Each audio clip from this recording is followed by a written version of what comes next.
তোমাদেরকে গতকাল লাইভে বলেছিলাম যে ভেডাম রিসর্টে আমাদের যে লাক্সারি রুমটা ছিল, সুপার ডিলাক্স রুমটা, সেই রুমটা তোমাদেরকে দেখাবো। বাইরে থেকে কটেজটা দেখতে এরকম ছিল।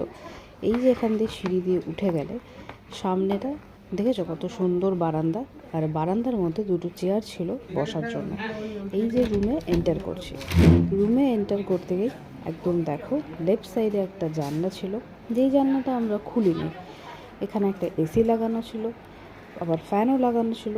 আর ডান দিকে টিভি, এখানে হচ্ছে একটা ওয়ার্ড্রপ ছিল, ওয়ার্ড্রপের মধ্যে সমস্ত মডার্ন অ্যামিনিটিস ছিল, ফ্রিজ ছিল, যা যা দরকার সব কিছু ছিল। একটা কিং সাইডের বেড ছিল, দুদিকে দুটো সাইড টেবিল ছিল, ফোন রাখা ছিল। এই যে এখান দিয়েও ওয়াশরুমে ঢোকা যায়।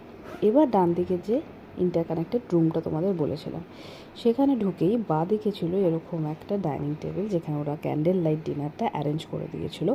সেখানেও কিন্তু এসি ছিল। এই যে এই ডান দিকে যেতে গেলে এখানে হচ্ছে একটা জানলা।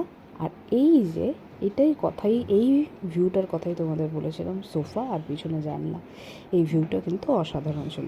এই দুটো রুম ইন্টারকানেক্টেড ছিল, এই দরজা দিয়েও কিন্তু বাথরুমে ঢোকা যেত। এবার যেই রুমে বেডটা ছিল সেই রুম থেকেও কিন্তু বাথরুমে ঢোকা যেত। দেখো বাথরুমটা কতটা প্রিশিয়াস, কতটা পরিষ্কার। বাথরুম পরিষ্কার কিন্তু মাস্ট। এ দেখো, ওদের সানের জায়গা আলাদা, আর কোমোটের জায়গা কিন্তু আলাদা। আর এই সানের গুহর মধ্যেই কিন্তু আটকে পড়েছিল আমার পেট। সো রুমটা কেমন লাগলো আমাকে কমেন্ট